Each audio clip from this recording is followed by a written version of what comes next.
Bonjour à tous, ici Andoria18. Aujourd'hui, je vais vous faire une vidéo qui va compléter une de mes précédentes, qui était comment créer un ISO à partir d'un CD ou d'un DVD. Aujourd'hui, on va faire la même chose. On va créer un ISO, mais à partir d'un dossier. Un ou plusieurs dossiers, bien entendu.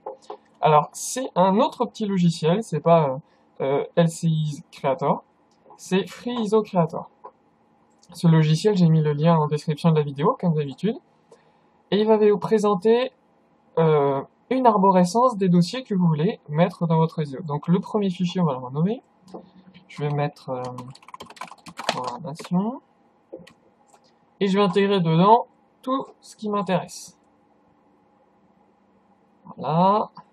Sélectionnez bien le racine si vous voulez mettre à la suite. Parce que si vous rajoutez un dossier comme ça, il va être sélectionné, vous allez rajouter un autre dossier, il va se mettre à l'intérieur. Tac. Donc je rajoute plusieurs dossiers, vous pouvez rajouter les dossiers que vous voulez en fonction de vos besoins. Ah, c'est plus long celui-là. Et pendant ce temps, vous voyez qu'en bas, il fait un total des dossiers, des fichiers et de la taille surtout. Un ISO à la base a été créé pour aller sur un CD ou un DVD. Alors le CD 700 mégas, les DVD 4,5 ou 8 Go.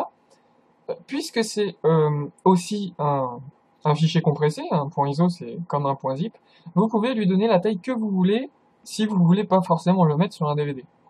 Donc moi je vais choisir CD parce que j'ai vraiment pas grand chose, je fais OK. Bon, j'arrive à 35-40% utilisé. Ça va suffire pour le tutoriel. Vous avez les options si vous voulez créer une image bootable. Donc ça concerne uniquement les ISO qui contiendront les fichiers nécessaires à l'installation d'un système d'exploitation. Et l'encodage. Bon, je vous conseille de le laisser comme ça si vous y connaissez pas. C'est le format standard. Ok. Vous cliquez sur Save ISO As pour savoir où vous allez l'enregistrer. On va le mettre sur le bureau. Voilà. Et vous cliquez sur Convert. Une fois que vous avez mis tous vos dossiers dans l'arborescence. Voilà.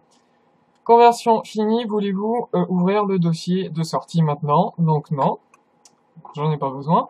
On va juste vérifier que l'ISO a bien été créé. Donc pour cela, on va utiliser le logiciel Diamond Tools.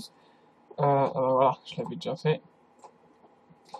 Diamond Tools, dont j'ai fait un tutoriel comment utiliser un ISO. C'est le logiciel qui permet de monter un ISO sur un lecteur DVD ou CD virtuel. Donc on l'ajoute. Programmation, il a bien été créé ici. Programmation ISO. Je le sélectionne et je le monte. Voilà, il a été monté. Lecteur BD-ROM. Et vous voyez que tout simplement, l'ISO a été créé avec tout ce que je lui ai demandé.